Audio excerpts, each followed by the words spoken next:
Com ha dit, soc geòleg, he estat fent la meva tesi en el Delta de la Tordera i us vindré a parlar una mica més de la vessant de tema de transport de sediments i dinàmica litoral en les platges d'aquí de la Maresma. Abans que res, permeteu-me que faci un petit recordatori del que és una platja, perquè a vegades sol haver-hi confusions, i és que tradicionalment la gent sol considerar la platja aquell tram de costa format per sorra o altres sediments que està entre el mar i els edificis o passejos marítims o vegetació, en el cas de la foto a la dreta. I la realitat va molt més enllà.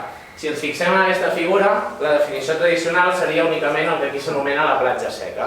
Però també tenim una part de platja, que és la platja submergida, on quan hi ha temporals tota la sorra que s'erosiona es diposita en una barra submergida, que en les èpoques de calma aquesta sorra tornarà cap a la platja.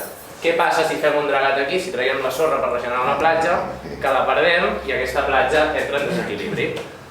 També tenim una altra part molt important a la platja emergida, que aquí posa dunes, però que són dunes o sorrals o simplement la part darrere platja, que també forma part d'aquesta. És a dir, també hi arriben les onades, també les onades incideixen allà i per tant és un punt que ha de ser dinàmic.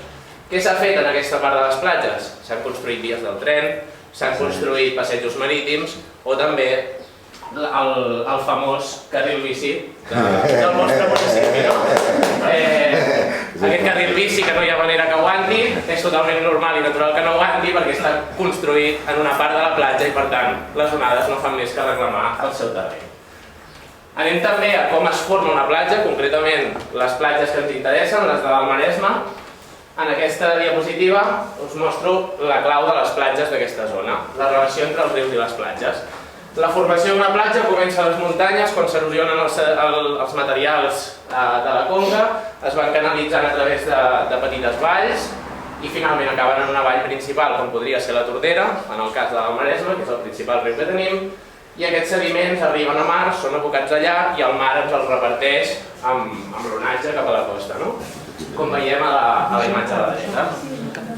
Aquí és una imatge de satèl·lit on es veu precisament això, desembocadura de la Tordera, i aquesta taca d'aquí, que a vegades hi ha gent que diu això són algues o no sé què, no, això són els sediments que surten del riu i que es reparteixen al llarg de la costa, Malgrat, Pineda, Santa Susana, Calella i ben bé tot el Maresme, que rep sorra de la Tordera.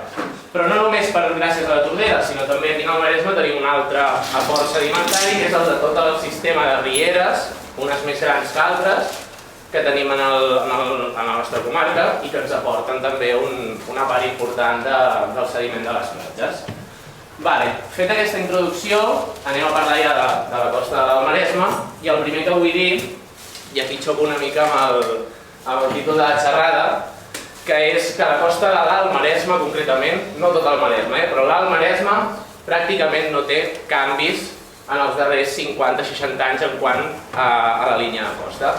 Aquest és un visor que hi ha a internet, podeu anar-hi si poseu en el Google Ull del temps, i com veieu aquí hi ha una part grisa, és l'ortofoto, la fotografia aèria dels anys 40-50, i veiem que la línia de costa actual, que és la foto en color, segueix perfectament la línia. Aquest tros seria, suposo que el reconeixereu, és aquí Pineda. Sí, a l'estació, no? Exactament, o sigui, no tenim una costa que estigui patint com altres punts del nostre territori.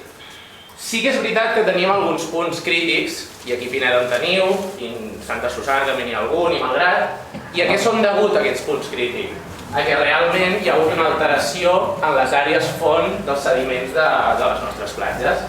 Aquí estan per ordre d'importància. El principal, d'allà on surten, d'allà on venen el 90% de la quantitat de sorra de les nostres platges és del riu Tordera. Seguidament vindrien les rieres més importants del Maresme, com podrien ser la de la Vallalta, la d'Argentona, la de l'Arenys també. Seguidament, però hi ha un ordre de magnitud molt menor, l'erosió de penya-segats, aquí Pineda no en teniu, però per exemple entre Sant Poli i Calella sí que hi ha un tram que hi ha molt de penya-segat i s'hi formen algunes platges gràcies al trencament d'aquests. I finalment altres torrents menors o rieretes petites que també ens aporten el seu granet de sorra. Què ha passat en aquests espais? En el cas del riu Tordera, aquí teniu un mapa d'evolució de la línia de costa de la Tordera i es veu com entre els anys 50 i 86 predominen colors blaus a la costa. Aquests colors blaus indiquen que la platja creixia. És a dir, la Tordera estava baixant una quantitat de sediments cada any increïble que feien que el delta creixés i per tant les seves platges també. A partir dels anys 80 s'inverteix. Comencem a veure que predominen els colors vermells que corresponen a erosió, a retrocés. Per tant, hem passat d'un delta que estava creixent a un que estava creixent. Per tant, alguna cosa ha d'haver canviat aquí que expliqui això, no? I la resposta la trobem en nosaltres mateixos, la petjada urbana. Aquí, per exemple, veieu l'evolució de l'espai construït al voltant del delta de la Tordera, Blanes i Malgrat, en rosa la superfície urbanitzada dels anys 50, en vermell l'urbanitzada de dia d'avui. També a la part de la dreta, una altra cosa que ha passat a la Tordera, s'han estrenyit les lleres, s'han construït camins, inclús un aeròdrom, ocupant la part del que és llera de la Tordera i per tant disminuint la seva capacitat d'erosió i de portar sediments a mar. O també la imatge d'allà baix, el que veieu és tot aquest sorral que us comentava que hi ha a la part darrere de les platges en la diapositiva introductòria, ha estat totalment urbanitzat i ja no forma part del sistema platja. A part d'això, s'han fet moltíssimes actuacions en l'àmbit del riu i de les platges que han disminuït encara més els aports sedimentaris. No les explicaré totes, sí que en comentaré algunes molt ràpid. Per exemple, als anys 40 es va començar a canalitzar el riu, una canalització que es va fer més important cap als anys 80, en què es van eliminar els canals secundaris de la Tordera. Aquests canals secundaris, marcats aquí amb fletxes, repartien de manera més repartida, per dir-ho d'alguna manera, el sediment al llarg de la costa del delta. Actualment només baixa aigua i sorra pel canal principal. També als anys 60-80 es va començar a dragar el riu per aprofitar-lo per la construcció o totes aquestes coses, disminuint per tant el potencial de ports sedimentaris a les platges. A partir dels anys 60 comencen a proliferar les captacions d'aigua de l'aqüífer, se sobreexplota l'aqüífer i el riu passa a ser un riu estacional, cosa que no és natural perquè hi ha testimonis gràfics de que encara que fos un petit curset d'aigua, a l'agost, a juliol i agost, la Tordera també baixava aigua, cosa que actualment, amb excepció d'aquest any degut a Glòria, però normalment no passa. I després també els dragats submarins. El delta de la Tordera no se'n va escapar i, com us he dit, en aquella zona de platja submergida que tan important és per l'equilibri de les platges, es va fer tot un buidat que va desequilibrar aquesta zona i la platja va entrar en recessió. Tot això què produeix? Produeix, aquí és un estudi d'una gent de la UB, que van calcular que la Tordera havia de portar, abans que els humans estiguéssim aquí, uns 200.000 metres cúbics anuals de sorra en el mar. Posteriorment es va calcular que després de totes aquestes actuacions que us estava comentant, aquest transport es va reduir a 20.000 o 40.000 metres cúbics anuals, o entre un 10 i un 20% del seu potencial real. Evidentment les platges comencen a notar aquests efectes. Tot i això, actualment s'han deixat de fer algunes coses que es feien molt malament, com l'extracció de graves de la riera o altres actuacions, no s'han fet més dragats des de l'any 94 i s'ha recuperat part d'aquest transport, però tot i així, com veieu, estem més o menys al 50% del que hauria de ser. Anem al següent, què ha passat amb les rieres, amb les grans rieres del Maresme? Doncs bàsicament ha passat això. Aquesta és la riera d'Arenys de Mar, rieres totalment formigonades, a banda i sobretot també a terra, de manera que aquesta riera és perfecta per evacuar aigua, però ha perdut tota la capacitat de portar sorra cap a les nostres platges. I també, permeteu-me que us presenti el cas de Sant Pol, això és un quadre de l'any 1500, d'un rei espanyol que va demanar que es fes un quadre de tots els ports més importants de tot el reino espanyol. I es va pintar un quadre a la riera de Sant Pol com a port de Sant Pol de Mar. De fet, si es mira el mapa que va fer aquesta persona, entre Palamós i Barcelona només es van pintar dos ports, el de Blanes i el de Sant Pol. Era la desembocadura d'una riera, una riera que a dia d'avui està així la major part de l'any, seca, totalment seca. Però quan no hi havia tota la urbanització dels municipis de Sant Pol, Sant Cebrià, Sant Iscle, i no hi havia l'explotació d'aquest aqüífer, era una riera que tenia suficient aigua com perquè els barcos poguessin atracar a dintre de la seva llacuna. Què ha passat també amb la zona que diuen penya-segats? Com us deia abans, entre Sant Pol i Calella teníem una zona que era totalment, podria ser una postal de la Costa Brava, l'onatge erosionava aquests penya-segats, formava unes petites platges en els seus peus i part també d'aquest sediment trencat, d'aquest material trencat dels penya-segats, se n'anava costa avall. Què ha passat ara? S'han literalment tallat aquests penya-segats, s'han borrat del mapa, s'han construït cases, s'han fet passejos i aquests penya-segats han deixat de ser una aportació per les platges. I finalment, els altres torrents menors són els que pitjor sort han corregut ja de tots, perquè en el millor dels casos han acabat així. Aquest seria, ja podríem estar contents, un torrent almenys encara hi és, encara existeix, però com veieu això té zero capacitat de portar sorra cap a les platges. Molts han estat literalment borrats del mapa, s'han desviat, o s'han eliminat, o s'han terraplanat perquè deixin d'existir. Aquest any, però, hem tingut un episodi excepcional, hem tingut una tempesta Glòria que ens ha fet ens ha obert els ulls, per dir-ho d'alguna manera, però ens ha obert els ulls sobretot per això, per les conseqüències negatives que va tenir. A premsa vam estar setmanes veient, per exemple, això va ser la inundació, el desbordament del Tordera a la zona de Malgrat, això és la zona dels càmpings de Malgrat, i també un temporal marítim que els primers dies va fer molt de mal a les platges. Però no s'ha parlat tant d'això altre. Aquesta foto és d'ahir, la Tordera, 2 de juliol, i aquesta taca que veiem aquí són tots els sediments que encara està portant la Tordera a dia d'avui cap a les platges. Però no només la Tordera. Riera de Sant Pol avui a les 10 del matí. Una riera que, com us he dit, està gairebé tots els dies de l'any seca. Avui estava així. Fixeu-vos tota la taca de sediments que està portant també cap a les platges. Tot això, aquesta part positiva, ha causat uns canvis. La desembocadura de la Tordera, que la teníem així abans del Glòria, la tenim així després del Glòria. 300 metres que s'han guanyat en el mar gràcies a la quantitat de sediments que ha arribat a portar la Tordera. En aquesta altra imatge, que també es veu la desembocadura, però aquí vull que us fixeu en la platja de Blanes. Aquesta platja de Blanes, jo si ara vull, començo aquí, començo a caminar i puc caminar per la platja fins a la desembocadura. Això no passava des de feia uns quants anys, perquè la platja havia estat reculant, de manera que s'havia quedat partida per aquí i aquí teníem roca, havíem de fer un tram de roca. Doncs tenim la platja de Sabanell en millor estat de la darrera dècada. També la imatge aquesta que us he ensenyat abans, amb tota la repartició de sediments cap a la costa. Per tant, així, una mica de conclusió, el que tenim és, gràcies a Glòria, el riu Tordera està portant aigua i sediments en juliol, cosa que no passava des de feia 20-25 anys. Les rieres del Maresme estan aportant aigua i sediments a juliol, cosa que jo, que tinc 31 anys, no tinc memòria que això hagi passat, però és que la meva àvia, que en té 94, l'he preguntat, i ella em diu que com a molt ho recorda una o dues vegades, però sobretot, el més important, que les platges de la Maresme són les més grans de les últimes 2 dècades, en general. Podem tenir punts crítics, però en general les platges són les més grans de les 2 últimes dècades. I també tenim uns nivells de nutrients a la costa que estan pels núvols, comparats amb altres anys, degut a totes aquestes aportacions d'aigua de riu i de riera, que també beneficien a la vida submarina més litoral.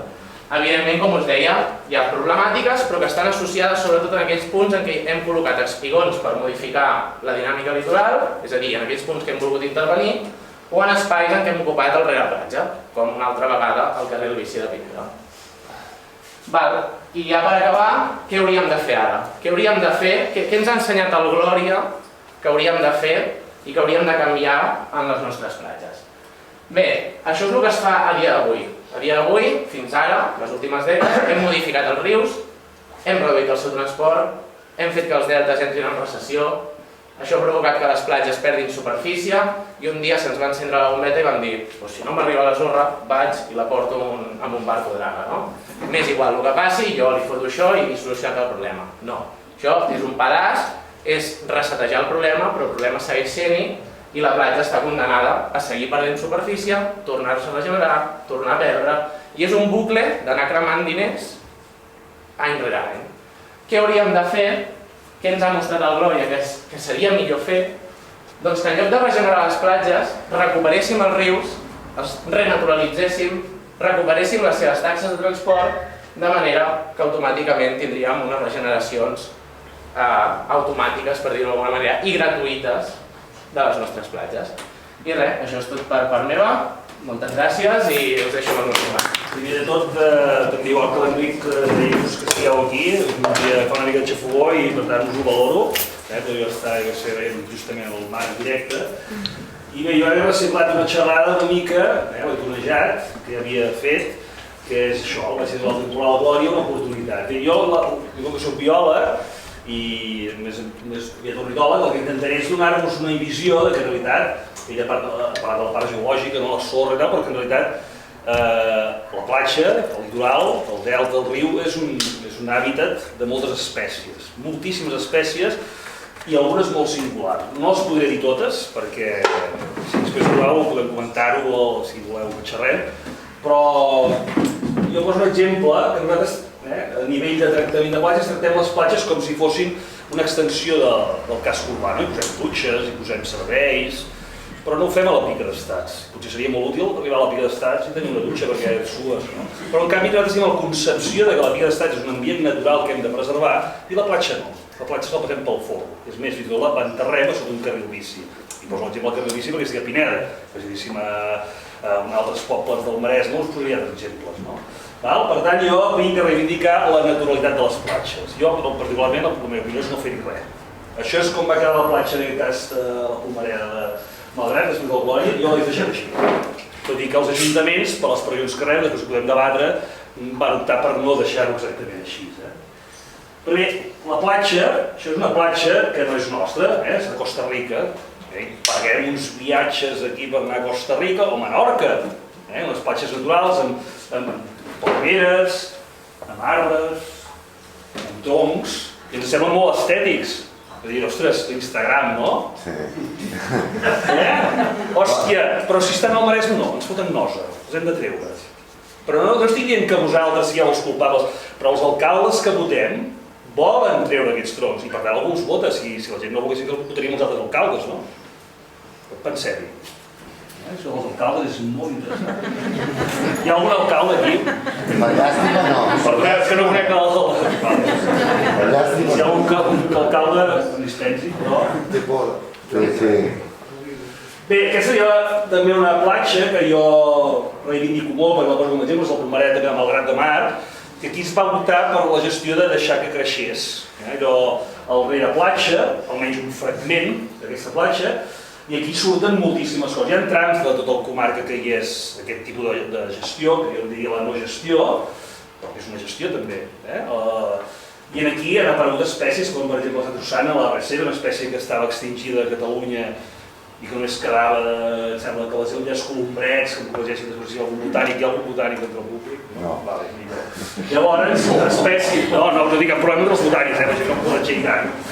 Llavors, en el cas d'aquestes platges no són les de Costa Rica, però tenen un valor. Tenen el valor que nosaltres som els responsables de la seva gestió. No vindran els de Costa Rica a gestionar aquestes platges. Les hem de gestionar nosaltres. Això ho tingueu molt present.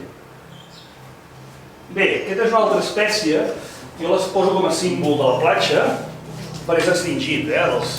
Ja als principis del 2000 ens va abandonar. És el coriol camanera, després en parlem d'un altre, és el coriol menut, però és una espècie que fa molt de temps que no cria, els últims llocs que criava el Maresme sembla que és a la zona de Premià, però ha desaparegut, per molts motius. Però és el símbol de cap on va la gestió de les nostres platges. El meu pare té 90 anys i deia que era petit a la platja a veure els càntios de coriols. Evidentment això les meves filles no ho fan perquè no saben ni què és, no ho saben perquè jo els explico, però la majoria de la gent no té ni punyetera idea que és un coriol.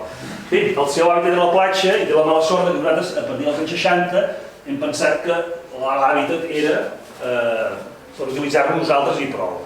Però la natura és dura i feixuga, i aquesta és una imatge presa, si coneixeu el Mataró, això és el Xiringuito a la Sal, i tot el va fotre uns gin tònics, i una nit, els gin tònics, i hòstia que fort aquest gin tònic, veieu que és una tortuga, això és l'any passat, és una tortuga just davant del Xiringuito. Per sort, la persona que porta el Xiringuito havia estat a Costa Rica, va dir, hòstia, no foteu fotos, res de flaixos, i aquest niu, justament en una altra va aparèixer a Premià, doncs es van com més o menys gestionar, si algú li interessa vam parlar de si te recorda com se gestiona aquest tipus d'edificacions a través d'una entitat, això ja ho parlem més endavant.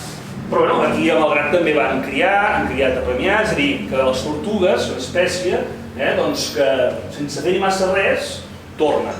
Per tant, la natura en aquest sentit és d'agrair. Per tant, hi ha un potencial molt gran de la recuperació de la platja. Hi ha gent que paga per anar allà a Tortuguero, Costa Rica, o a altres llocs a veure tortugues collons, els podem veure aquí, National Geographic, i l'hem posat a casa.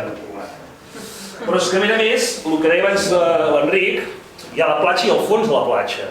I curiosament, no sé si ho sabia, pel Maresme té l'alguer més gran, que és una planta, no és una alga, però s'ho diu l'alguer, és la Posidònia oceànica, i l'alguer més gran que hi ha al litoral espanyol, el català com mínim, és justament davant de Mataró.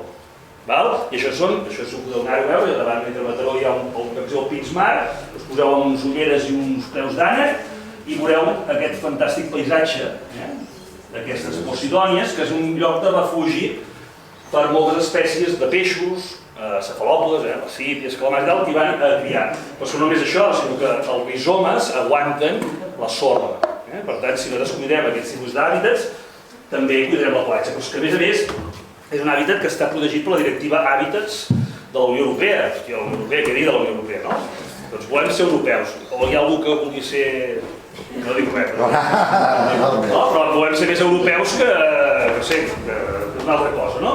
Però, això, si voleu, ja en parlem una mica del tema de la legislació més endavant, perquè després totes aquestes directives se les passen per al folre, per no dir això. I a més, a part de la Posidònia oceànica, tenim altres fanerògames marines, que no es veu massa bé, com és aquesta l'estima l'Ocea, que no fa aquestes praderies tan grans, però també la tenim a la comarca, també creix sota, són com uns prats que creixen uns 5 o 6 metres de fondària. En el cas de la Posidònia també arribar fins uns 20 i escaig.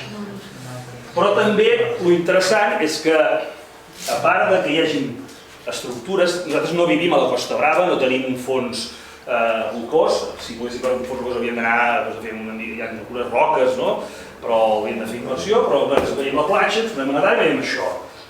Com diu la cançó Maricel, mares com un desert d'aigua, ni camins ni de senyals. Doncs aquest és el desert d'aigua, que en realitat jo reivindico que no és un desert, sinó que és una altra part d'aquest hàbitat. Nosaltres hi trobem espècies com el tacó, i hi posaré dos pinzelladetes perquè veieu que hi ha moltes coses. El tacó, també hi tenim el sonso, els giretes estan molt bons.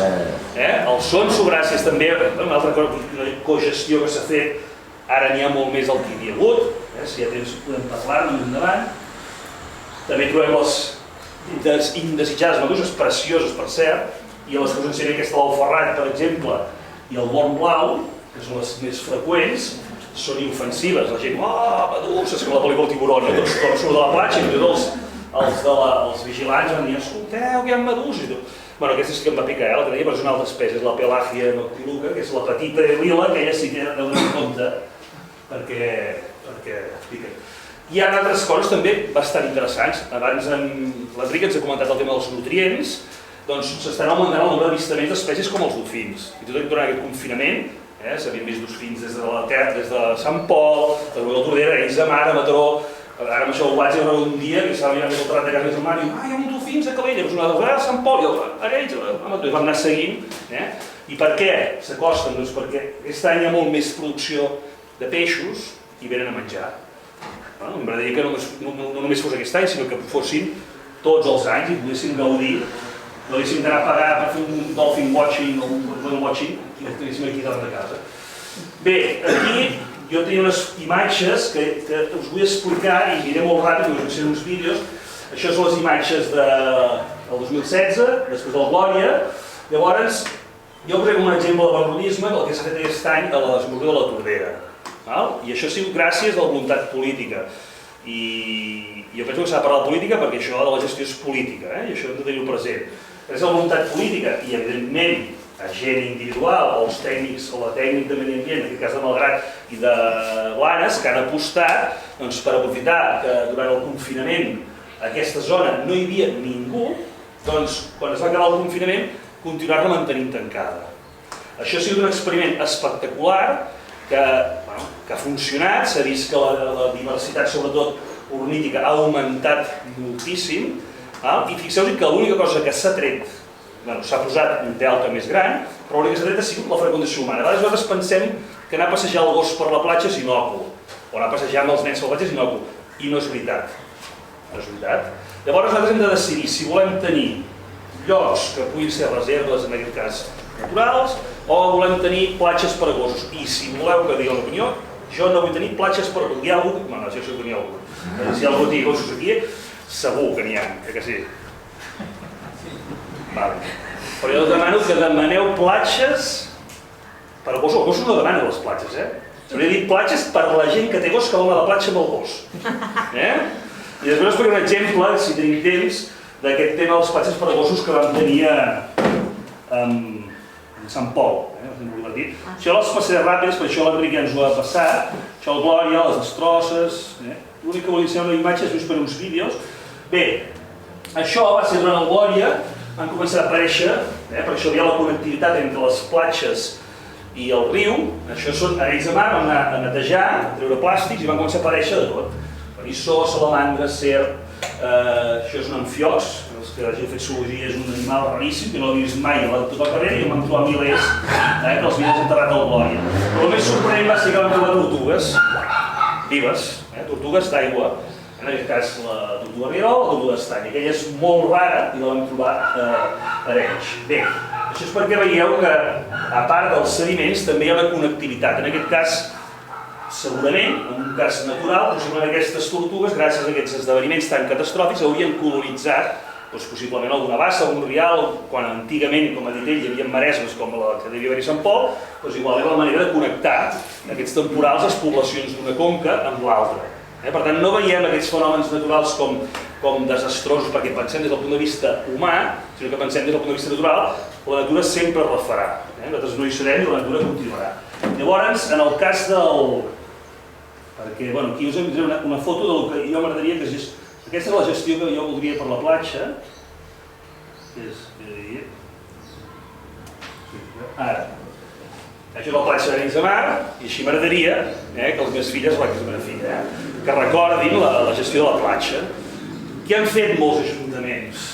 Alguns ajuntaments han dit, bueno, deixem una mica de matèria orgànica, altres han dit, hosti, deixem-ne però no tanta. Alguns, com Calella de la Costa Nacional, van arrasar l'endemà mateix. L'endemà mateix van treure-ho tot. Aquí Pineda, no sé què han fet. Van arrasar. Jo és que anava a dir que havia fet això, perquè som molts. No sé per què feu molt de Calella, ho feu igual vosaltres. No sé per què es farà. I Santa Susana? Santa Susana encara fan més, ja fan més de mossegar coses. Ara ells van fer una cosa de posar la poteta, l'alcaldessa de dir, ai, jo vull tenir una platja amb tortugues, però després la pressió dels xiringuitos, no sé què. Van treure la part des de plàstic, van treure una part de i van deixar els troncs, però ara els han arraconat amunt perquè la temporada és molt important. Bé, ja ho sabeu, això és el que passa. Bé, jo la meva gestió és aquesta, que vinguin els nens i facin cabanes, això és el que hauríem de fer.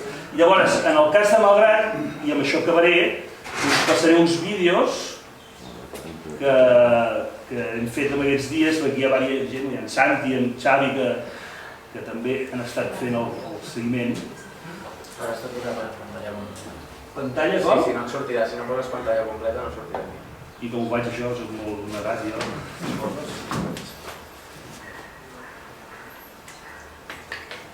Bé, jo més que res penso, en el que s'ha demostrat en el cas d'aquest tancament, és que un patrimoni natural que no hi era, ha aparegut molt fàcilment, no ha estat fàcil tancar la platja, però que es pot recuperar molt fàcilment, d'acord?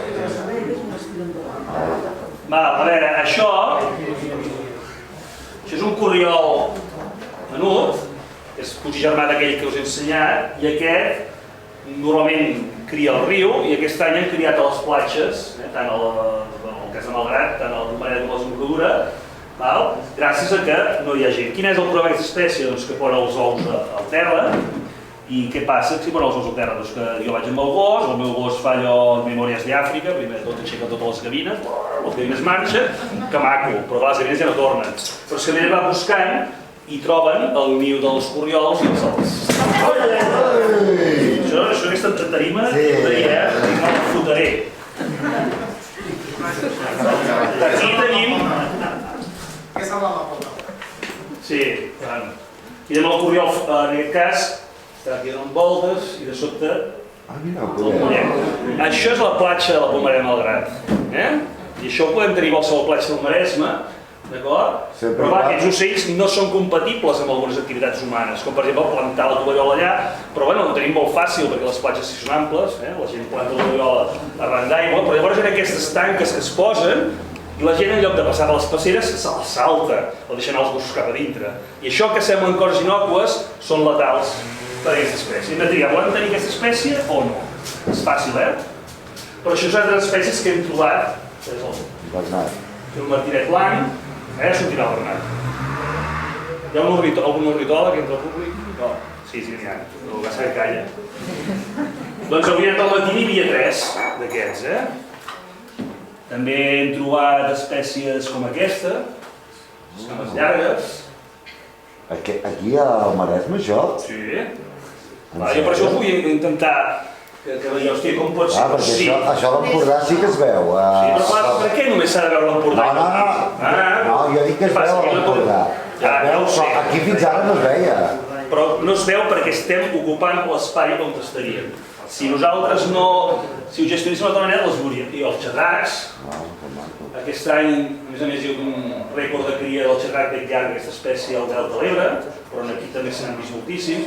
Penseu que una de les coses interessants del Delta de la Tordera és que entre el Delta de l'Ebre, el Delta Llobregat i els aiguamolls de l'Empordà, que són els aiguamolls naturals que hi ha, l'únic lloc perquè es puguin aturar aquests ocells és aquí. Per tant, a part de zona de cria, com hem vist del Curió Menut, també és una zona de descans de moltes espècies migrants o fins i tot espècies marines. Aquest és el bernat, que també és aquí, veieu? El bernat arran de mar, això era impossible de veure. Sembla que no es mogui, però es va movent, Perquè pot estar hores esperant aquí. Després, aquí tenim, ara veurem 4 espècies, la gavina corsa, que és aquesta que està anellada, té el xatrac que l'hem vist abans, la gavina cap blanca. Aquesta gavina cap blanca és raríssima, només la trobem als aiguamolls del Delta, del desembocar del Roine, i l'altra és la gavina corsa, que és un endemisme. I la darrera és un gavià gentat jove. Estava fotut, que té l'ala peixonat. I aquesta és una espècie, la gavina corsa, és un endemisme mediterrani, també. Vull dir que són espècies que venen aquí a descansar. I aquest va ser ja... Això vam venir TV3, que vam dir que plovia, i vam filmar el vídeo, és meu, el TV3 seria més bo. Això es diu el bec d'Helena, que cria el Delta de l'Ebre, o si no el trobem ja a la zona de la Camarga. Veieu que fent una gestió tan senzilla com impedir l'accés durant un temps a la gent, la natura és, bueno, hipnòtic per nosaltres, però també s'han vist flamencs, s'han vist altres espècies, i jo per mi que ho deixaré aquí, perquè si no l'Armini ja no tindrà temps de dir res més. No espereu fotos ni vídeos ni res, perquè em toca la part més àrida, que és el tema de competències, de normatives i aquestes coses. Ui, perdó.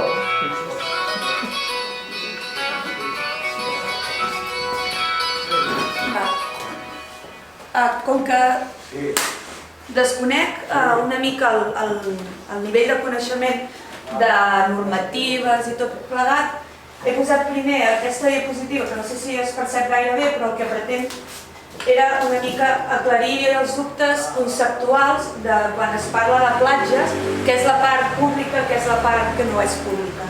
Llavors, això és un esquema, aquí posa DPMT, Domini Públic Marítim o Terrestre, que està configurat, diguéssim, des d'una perspectiva molt acadèmica i molt física. Aquestes sigles determinen la pleamar, espera, m'ho he hagut d'apuntar perquè no me'n recordava, la pleamar màxima via equinoccial i la bajamar escorada màxima via equinoccial. És a dir, quan la màxima marea baixa i la màxima marea pujada, ja està.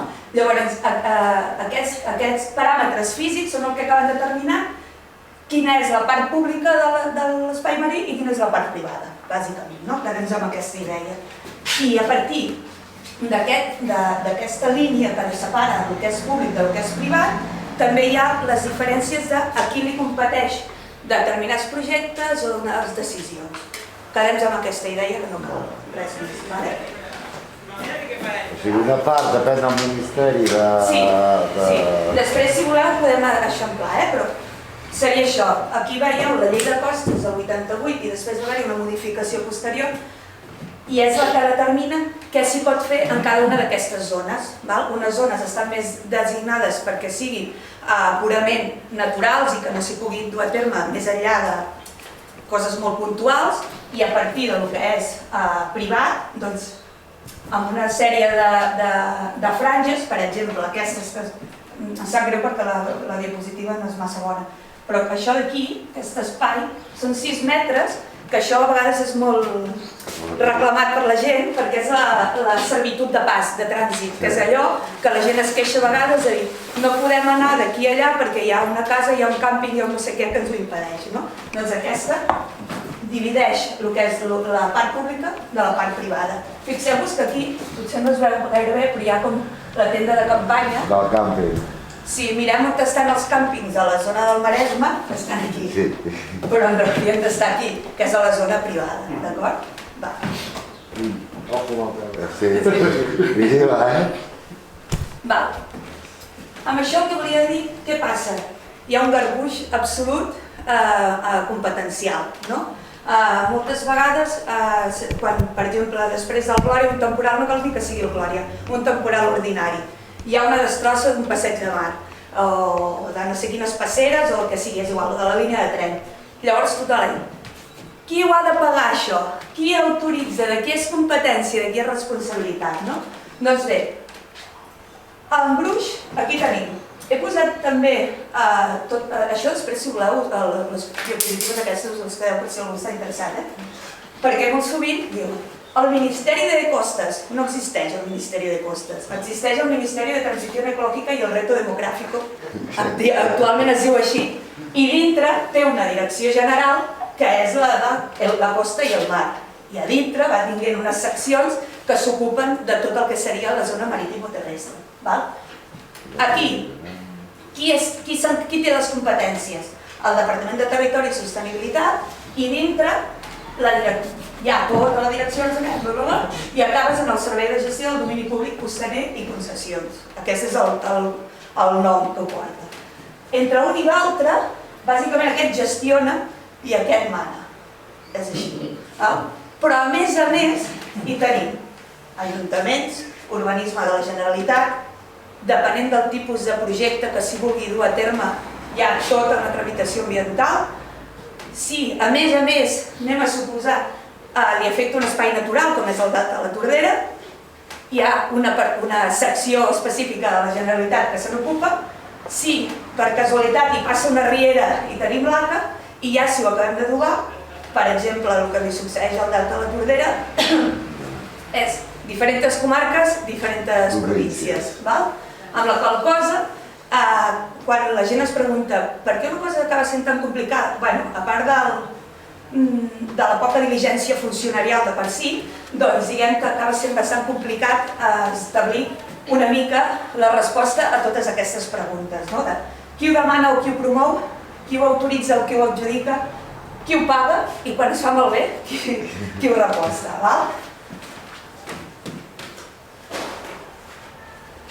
Aquí he posat una adreça que podeu trobar fàcilment picant al Google. El Ministeri de Transició Ecològica, direm costes per fer-ho ràpid, té tot un apartat que els va indicant quines diferents actuacions es van fer en l'àmbit costaner de tot l'estat espanyol. Jo aquí he anat a agafar el més proper, Malgrat perquè soc d'allà i Pineda perquè tinc aquí. Llavors, aquesta estratègia per la protecció de la costa, he posat, que ara us ho llegeixo per si no us llegeix bé, diu, això estava escrit en aquesta estratègia, el interés económico de la costa, del Maresme, es evidente, pero en el Maresme concurren elementos económicos de distinta índole. El tramo norte, sector 1, que som nosaltres, impera la actividad económica derivada del turismo. Ello requiere unas playas estables con cierta anchura, especialmente en unos periodos determinados del año. Vull recordar que és el Ministeri, diguéssim, que vetlla per la sostenibilitat, però que està totalment venut a interessos privats i econòmics. Llavors, en aquella estratègia, que com a document el que feia era declaració d'intencions, no assenyalava encara projectes molt concrets, sinó s'hauria de fer això, i ja assenyalava que, per exemple, a la platja de Malgrat s'havia retirada del encalzamiento de la margen derecha del río Tordera. No s'ha fet això. Aportación de material proveniente de las acumulaciones producidas en la playa de Calella. És a dir, com que la platja de Calella ha crescut, consideraven que feien un balanç, deien, allà en sobra, en portarem allà, a Malgrat, perquè allà en falta, d'acord? Y aquí deia, aportación de material de aproximadamente 50.000 metros cúbicos al año procedente del dragado de la pròpia desembocadura de la Tordera, que recordem tots que és un espai natural protegit. A la platja de Pineda també es deia una cosa similar. Aportación de material proveniente de las acumulaciones producidas en la playa de Calella, és a dir, en aquest i d'Arenys, i del Puerto d'Arenys. En aquest cas, Malgrat i Pineda, segons ells, s'havien de beneficiar que en aquell moment Calella tenia molta platja i per tant compensaven i el que pretenien era establir un equilibri que tota la costa fos absolutament igual i rectilínia perquè havien de complir amb un objectiu que era aquest, que és que les platges estan dedicades al turisme, a una activitat econòmica i per tant s'han de garantir. Doncs això, aquí ho he pogut posar perquè, i això només és el que he pogut trobar de Pineda i de Malgrat. Hi ha tota una sèrie d'actuacions que el Ministeri promou d'ofici, perquè quan succeeix algun tipus de temporal ordinari, no cal que sigui un glòria, el típic temporal que es produeix any rere any, o dos o tres els que sí, fa poc que quasi bé s'emporta la via aquí i també l'hem vist aquí. Doncs bé, ells li van posar noms, Pla Litoral 2015, Pla Litoral tal. El Pla Litoral 2018 és l'últim que he pogut veure, però no hi havia actuacions a l'Alt Maresme, només en el Baix Maresme trobat. Però, diu, mireu, això em penso que va ser el 2017, que de fet va ser quan va créixer com a plataforma i que és el que va generar no la draga. Un pressupost de gairebé 150.000 euros, obras de estabilización de la línea de costa y defensa contra inundaciones de las playas del entorno próximo al delta de la Tordera. Una regeneració de platja típica, es van a buscar la sorra a Arenys, que s'havia acumulat en el port, i la van portar a Malgrat. Va durar res, 150.000 euros. Plan Litoral 2015, venia d'abans, també a Malgrat. No he posat Pineda perquè no n'hi havia, vull dir, quan hi ha Pineda ja la poso. Regeneració de playas en Malgrat 2015, i vaig posar-ho. No sé si ho veu mirar, ho veu sentir, van voler fer una prova pilot, posar una mena de geotextils, com si fossin unes bosses gegants, i eren uns espigons que representaven que els emplenaven de sorra, eren així perpendiculars a la costa, no sé si en posar-ne 8, es van posar al juliol, el primer temporal va venir a finals de setembre, van desaparèixer absolutament tots els espigons. 1.150.000 euros, desapareguts en 2 mesos, 3. I el tanto, amb 2 anys de diferència, una altra actuació que va suposar 150.000 euros. Plan Litoral 2017, a Pineda. Recuperar el camí d'accés a la platja, alejando lo menos posible de la ribera del mar, protección con escollera, movimiento y reperfilado de la arena. Aquí no sé si va ser la primera, segona o tercera mort del vostre carril bici, no ho sé, perquè penso que s'ha recuperat 2 o 3 vegades, he perdut una mica el compte, però bueno, vull dir, a Malgrat també fem aquestes xorrades, vull dir, no patiu. Llavors, a Malgrat diu, restituir el acceso, colocación, protección escollera, aportación y reperfilado de arena, inversió de les dues, Malgrat i Pineda, 2.150.000 euros.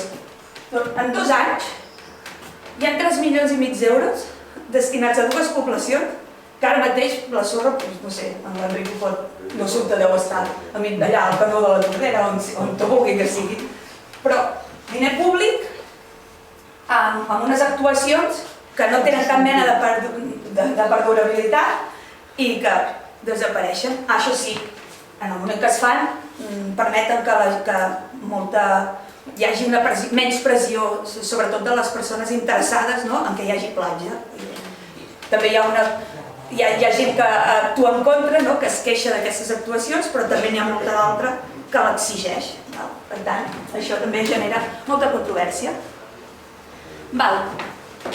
Un altre concepte que també té influència en per què en unes platges es fan unes coses i en unes platges se'n fan unes altres, això, platges urbanes versus platges naturals, he hagut de posar malgrat perquè Pineda la tenim tota urbana. Aquestes línies que es veuen, no sé si es perceben, hi ha una blava i una verda, no? Doncs les blaves són els trams de platja urbana. Doncs Pineda, em penso que teniu la costa dividida en 4 platges i totes les platges són urbanes. I les platges, aquí és la desembocadura de la Tordera, en aquest cas s'ha considerat natural aquesta banda perquè està inclosa dintre d'una figura de protecció.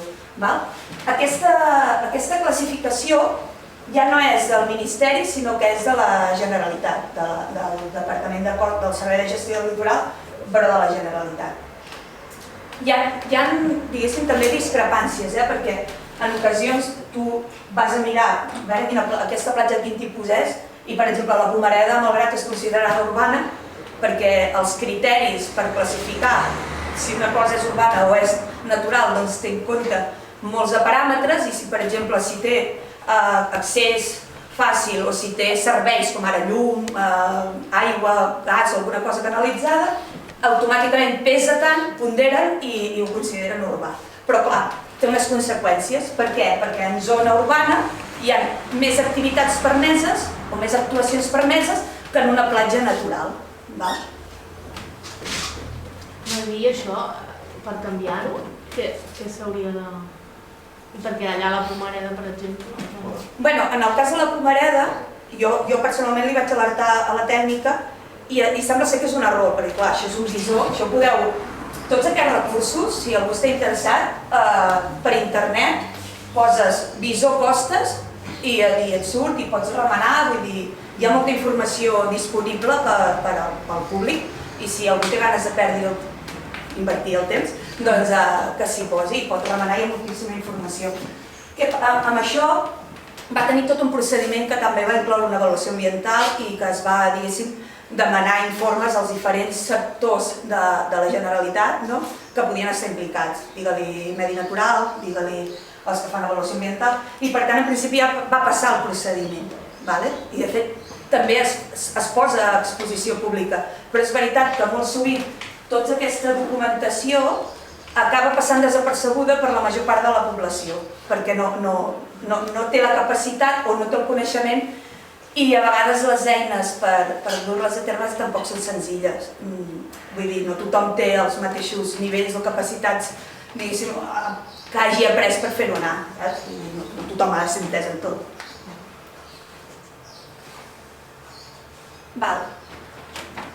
Això simplement ho volia posar perquè a l'hora de dir aquella pregunta que ens fèiem abans, qui és competent en què i què no ho és, doncs per fer-ho senzill i ràpid, simplificat molt, que sempre podríem trobar matisos, però simplifiquem. Tot el que són espigons, moviments de terres, passejos marítims, en zona pública, la competència és de l'Estat. És ell qui té l'última paraula i és ell qui també posarà part dels diners, d'acord? Ara bé, quan són... La diferència entre autoritzacions i concessions és que una autorització és per fer una activitat efímera o que dura menys d'un any.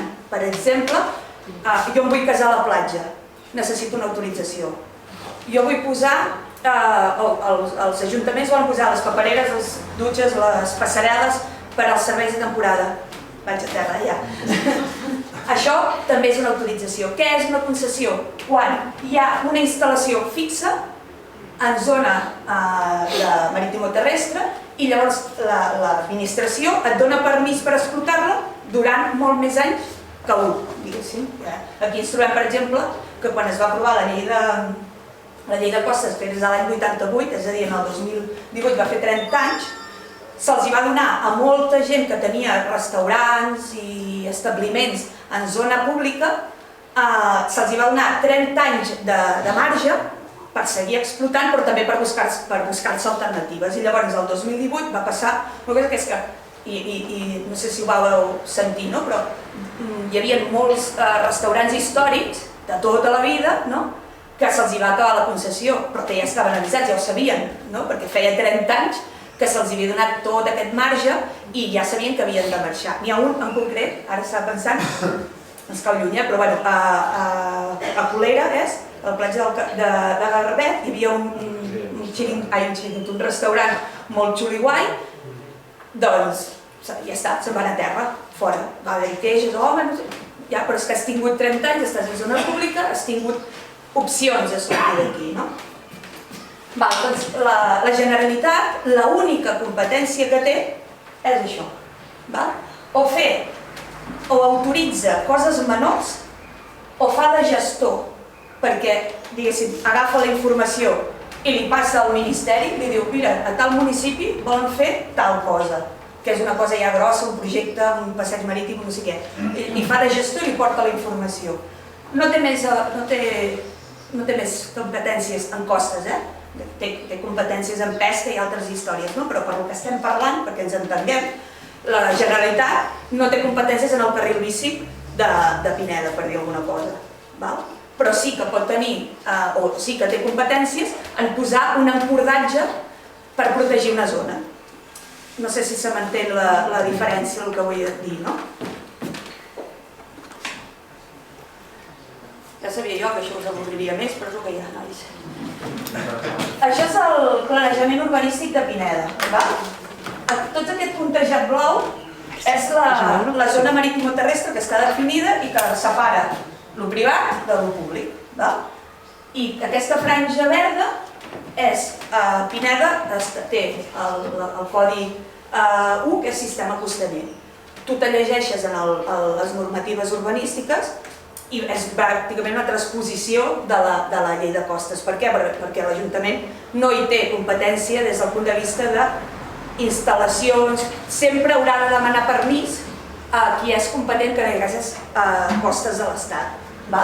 Aquí no es percep gaire, però em va fer gràcia perquè quan es va fer el POM, que ara no me'n recordo de quin any és, però aquí, no sé si es percep, qui va dibuixar, qui va pintar i va fer el plano, va agafar la foto aèria del moment. I aquí ha crescut un tros i aquí li falta un altre. Perquè representa que hi ha un tros de Pineda que està sota el mar, des del punt de vista d'aquest plano. Perquè una de les coses que ens han de quedar clares, i anava en la línia del que deia l'Enric Sagristà, és aquest dinamisme que hi ha en la franja costanera. Vull dir, ara ho tens aquí, hi ha un punt d'equilibri, però es va movent, diguéssim.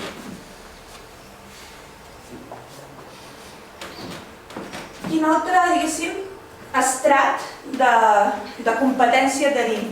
Doncs aspectes sectorials. Aquí altre cop he hagut d'agafar malgrat perquè, em sap greu, no teniu res protegit a nivell marí, en tot cas teniu, no sé si us agafa la part de serralada de Montnegre i això, però per la part de dalt, però en zona marina no en teniu.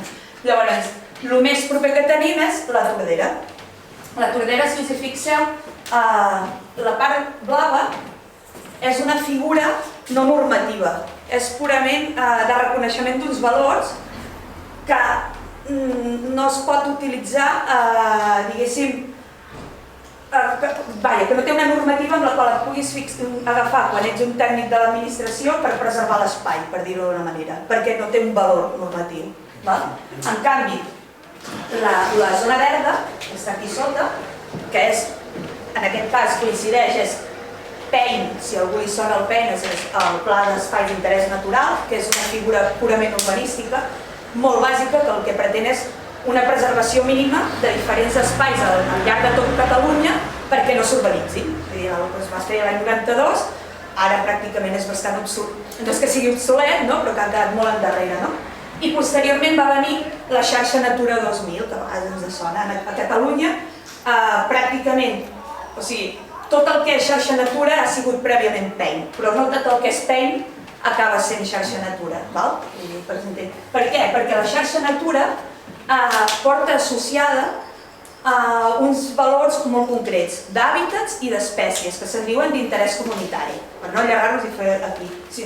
El corriol seria una espècie, no sé si exactament ho és aquesta, però en fi, podria ser una espècie d'interès comunitari i per aquest motiu l'espai s'acaba, diguéssim, declarant com a tal, com a espai d'interès natural. Per exemple, la Tordera, que és un espai que en realitat la seva denominació és riu i és sense Tordera, com a xarxa natura, és ZEC. Què vol dir ZEC? És una acrònim que vol dir Zona d'Especial Conservació.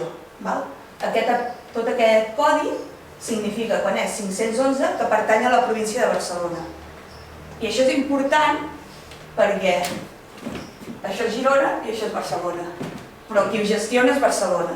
Quan passa, ho sé perquè jo treballo a la Generalitat de Girona, quan vau sentir lo del Ministeri de l'altre dia, que va entrar a lo bèstia a la barra de la Tordera, jo li vaig dir al meu cap i em va dir: Noemí, per on han entrat les bulldozers? Dic, per Malgrat, doncs Barcelona. Vull dir, què hem de fer nosaltres si som Girona?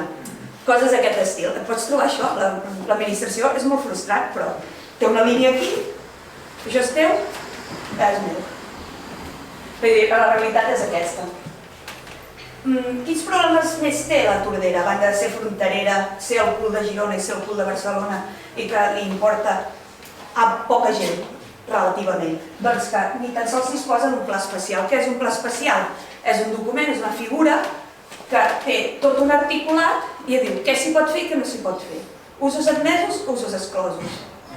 Si vull fer-hi, jo què sé, algun tipus d'edificació, està regulat. Si vull fer-hi algun tipus d'activitat, està regulat. Quan no tens una normativa específica, te n'has d'anar a unes normatives molt bàsiques, massa genèriques, que són útils, representa per un ampli ventall d'espais, amb la qual cosa es perd totalment el detall. I a la pràctica, què li suposa? Des del punt de vista administratiu, un desemparament absolut pel que fa a gestió. Llavors has d'anar a buscar persones implicades en el territori, amb ganes, que inverteixen temps, que intenten convèncer ajuntaments, que engresquen i que intenten fer el que puguin. Perquè la realitat, mal m'està dir-ho, però és així, no fem una bona gestió com a administració i estem totalment descoordinats. I aquesta és això. Ah, ja està, mira, no ha sigut tan greu. Llavors, he posat aquí, que com que no se llegeix, ho hauré de llegir jo, però li comentaven a en Xavi quan... Xavier, he vist que no Xavi, sinó Xavier, no? Doncs quan va posar la costa en perill, em penso que la proposta inicial era amb un interrogant. No hi havia interrogant. No hi havia interrogant, doncs ja m'ho vaig imaginar jo, ja ho vaig fer jo. I vaig dir, bueno, ja la costa no està en perill, perquè la costa, com a definició física, doncs mira, si la ratlla abans passava per aquí, ara passa per allà, potser paisatgísticament o estèticament tindrà una forma, tindrà una altra, però la costa en si no té, per mi, no sé, això ho deixo aquí, després ja si voleu ho discutim, no és que estigui en perill, el que està en perill és el nostre concepte, és l'ús que en fem i les expectatives que ens genera aquest tram de zona que confronta amb el mar. Vull dir, per mi és el que realment fa la diferència, perquè, bueno, mira, ara tindrem més metres, ara tindrem menys. La costa continuarà sent costa en aquest sentit.